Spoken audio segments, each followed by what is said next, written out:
Team के जो सदस्य है कनिष्ठ फातिमा के विषय है श्रीमंगल सुमन, सोफिया फातिमा का केदारनाथ अग्रवाल, विकास कुमार का वासुदेव सिंह त्रिलोचन और मनीषा कुमारी महतो का रामविलास शर्मा, नाजिया रजा का वैद्यनाथ मिश्र नागार्जुन।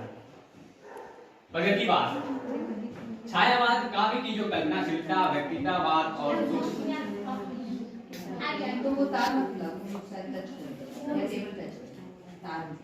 छायावाद काव्य की जो कल्पनाशीलता, व्यक्तिवाद और सूक्ष्मता थी, उसकी प्रतिक्रिया स्वरूप थी प्रगतिवाद काव्य आंदोलन का आरंभ हुआ। आगमन हुआ 1935 और 36 में।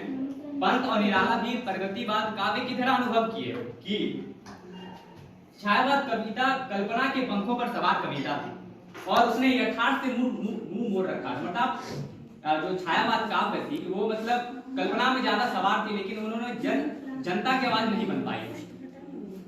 इसी बीच प्रगतिवाद उदय के तीन कारण है प्रगतिवाद के उदय के। पहला है, इसके उदय का कारण 1936 में लखनऊ में आयोजित प्रगतिशील लेखक संघ था।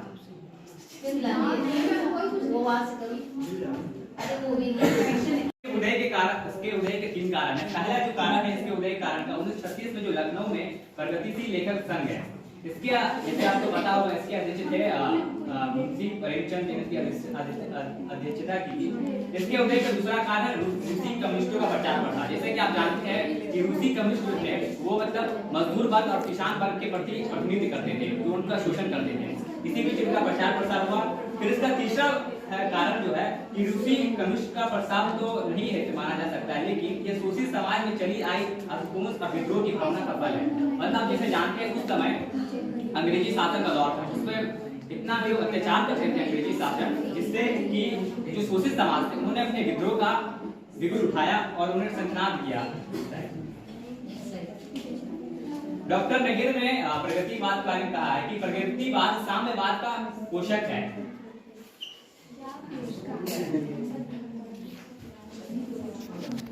के बारे में कहा है प्रगतिवाद साम्यवाद का पोषक है और प्रगतिवाद का शत्रु है, बल्कि युग है कि प्रगतिवाद साम्यवाद की व्यक्ति है, अर्थात यह युग मार्क्सवादी और समाजवादी धारा से प्रभावित रहा है। अतः मार्क्सवादी और साम्यवादी से लिखी हुई जो काव्य धारा है वही प्रगतिवाद है।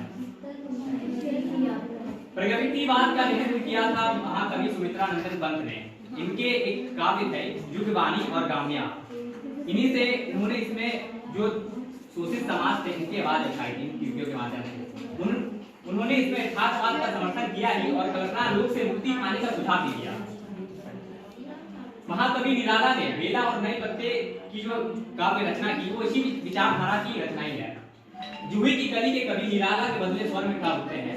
जैसा कि आप जानते हैं जूही की कली जो निराला के प्रेम प्रसंग के बारे में थी, आज इस युग में आते आते उनकी जो स्वर है वो बदल उठते हैं। जैसे आप देख सकते हैं, अबे सुन बे गुलाब भूल मत जो पाई खुशबू रंग को आ, खून चूसा खाद का तूने अशिष्ट, दाल पर इतना रहा है कैपिटलिस्ट। कैपिटलिस्ट जानते हैं पूंजीवाद, इस प्रगतिवाद में ही पूंजीवाद का विरोध था। वो तोड़ती पत्थर में इसी प्रकार मजदूर वर्ग की स्त्री की दशा प्रतीकात्मक चित्रण भी झकझोर करने वाला है, जो मैं पंक्ति पर पढ़ लेता हूँ। आगे बढ़ने तुम्हारी अंतिम क्या नहीं ज्यादा हो जाएगा ना समय भी। और रामधारी सिंह दिनकर जी की रचना भी देख सकते हैं, कुरुक्षेत्र, रश्मिति और परशुराम की प्रतिरक्षा इसी विचारधारा की रचना है। प्रमुख प्रगतिवाद कवि है श्रीमंगल सिंह सुमन, केदारनाथ अग्रवाल, त्रिलोचन और रामविलास शर्मा और वैद्यनाथ मिश्र नागार्जुन। मेरा जो चयनित कवि है रामधारी सिंह दिनकर। सदियों की ठंडी बुझी रात सुरुखा उठी,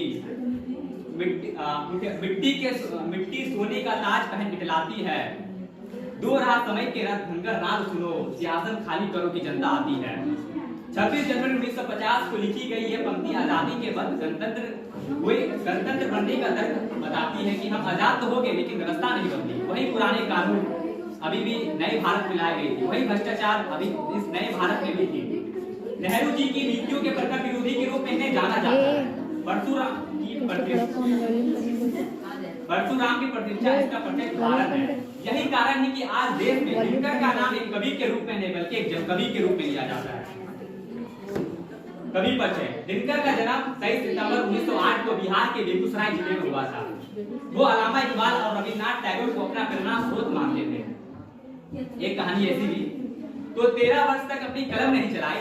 आप जान सकते हैं दिनकर एक ऐसे कवि थे कि 13 वर्ष तक अपनी कलम नहीं चलाई, लेकिन अचानक एक दिन गंगा से अपने साथ एक महाकाव्य लेकर लौटे, जिसे बाद में ज्ञानपीठ पुरस्कार मिला। वो महाकाव्य का नाम है उर्वशी। 70 के दशक में संपूर्ण क्रांति के दौर में दिल्ली के रामलीला के मैदान में लोकनायक जयप्रकाश नारायण ने हजारों लोगों के समक्ष दिनकर की पंक्तियां सिंहासन खाली करो की जनता आती है का उद्घोष करके तत्कालीन कांग्रेस सरकार के खिलाफ विरोध का स्वर किया था। उस समय कांग्रेस सरकार बहुत मजबूत स्थिति में थी। जब दिनकर बोलते तो सवार आ जाती थी सर, जो सत्य जानकर भी ना सत्य कहता है, न किसी लोग के विवश मुख रहता है, उस कुटिल राजतंत्री कदय का अधिक है, यह मुख सत्यहनता कम नहीं अधिक है। ये जो कुटिल राजतंत्री जवाहरलाल नेहरू के बारे में कहा गया है, रामधारी सिंह दिनकर की यह पंक्तियां पंडित जवाहरलाल संसद में सुनाई थी, जिसे देश में भूचाल मच गया था। दिलचस्प बात यह है कि राज्यसभा सदस्य के तौर पर दिनकर का चुनाव पंडित नेहरू ने ही किया था, और इसके बावजूद नेहरू के लिए उनके मुखालत करने से नहीं चुके।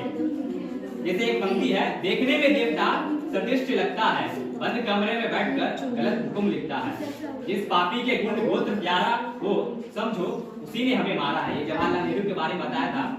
1962 में चीन से हार के बाद संसद में दिनकर ने इस कविता का पाठ किया, इससे तत्कालीन नेहरू का सिर झुक गया। ये घटना आज भी भारतीय राजनीतिक इतिहास के चुनिंदा क्रांतिकारी घटनाओं में से एक है।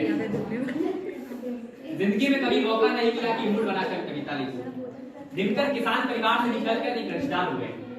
कितनी विषम परिस्थितियों में वो काम करते थे, लेकिन परेशान करना इस देश के अधिकारियों का पहला काम रहा है। दिनकर का फूड ट्रांसफर होता था। उन्होंने अपनी डायरी लिखा, जिंदगी में कभी मौका नहीं मिला कि मूड बनाकर कविता लिखूं, हमेशा गुस्से में लिखा, कमरा बंद करके, क्रोध में आकर लिखा। संस्कृति के 4 अध्याय वो क्लास के नोट्स थे। वो हिंदी साहित्य पढ़ने के लिए निरंतर तैयारी करते थे। जो पुस्तक है संस्कृति के 4 अध्याय वो क्लास के नोट्स ही है। यह किताब 2008 तक 18 बार छप चुकी है। दिनकर जी स्वयं लिखते हैं कि हिंदी साहित्य का इतिहास पढ़ने के जो नोट्स बनाए वो किताब है संस्कृति के 4 अध्याय, जिसे बाद में साहित्य अकादमी पुरस्कार प्राप्त हुआ। दिनकर को ज्ञानपीठ पुरस्कार मिला। कितना हरिवंश राय बच्चन ने उनके बारे में कहा है, दिनकर जी इतने कठिन श्रम करते थे अपनी कविता लिखने के लिए कि उनकी साहित्यिक साधना अपूर्व थी। कुछ समय पहले मुझे एक सज्जन ने कहा, कलकत्ता से पत्र लिखा कि दिनकर को ज्ञानपीठ पुरस्कार मिलना कितना उपयुक्त है।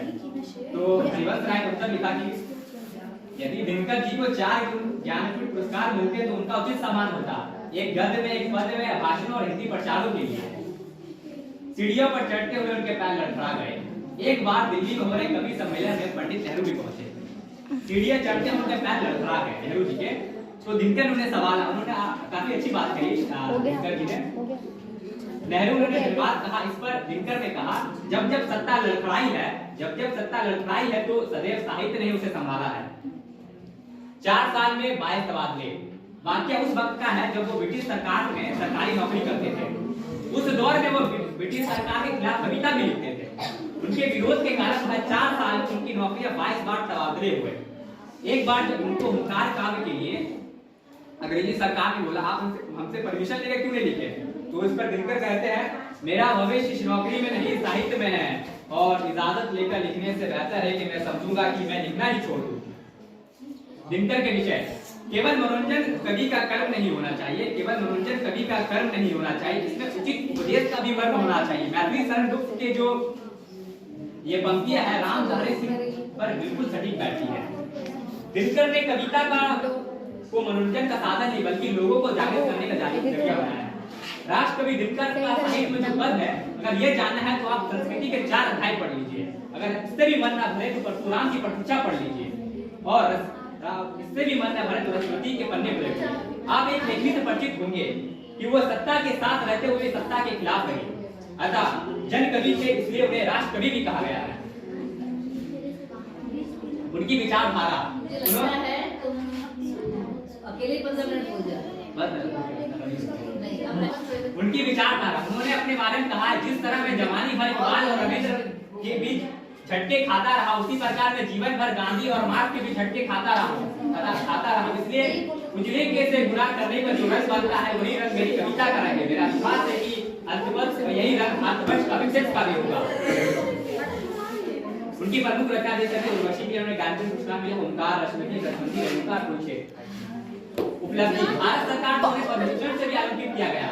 संस्कृत के 4 अध्याय में साहित्य अकादमी तथा उर्वशी के लिए गायत्री पुरस्कार दिया गया। 1999 में भारत सरकार ने उनकी सदैव पर डाक टिकट भी जारी किया गया। निधन 24 अप्रैल 1974 को दिनकर जी ने अपने अपनी कविता में हमारे वर्ष हमारे गोल गोल सेंटेंस लिखे अपने आप को अपनी कविताओं में हमारे अपनी जीवित चरित्र सुधारने के लिए या तो पढ़ो या फिर अपनी भाषा में सही से। ठीक है, इसी के साथ मैं अपना वक्तव्य समाप्त कर रहा हूँ। धन्यवाद। और मेरे अगले मेरे सदस्य हैं जो आप आ जाइए।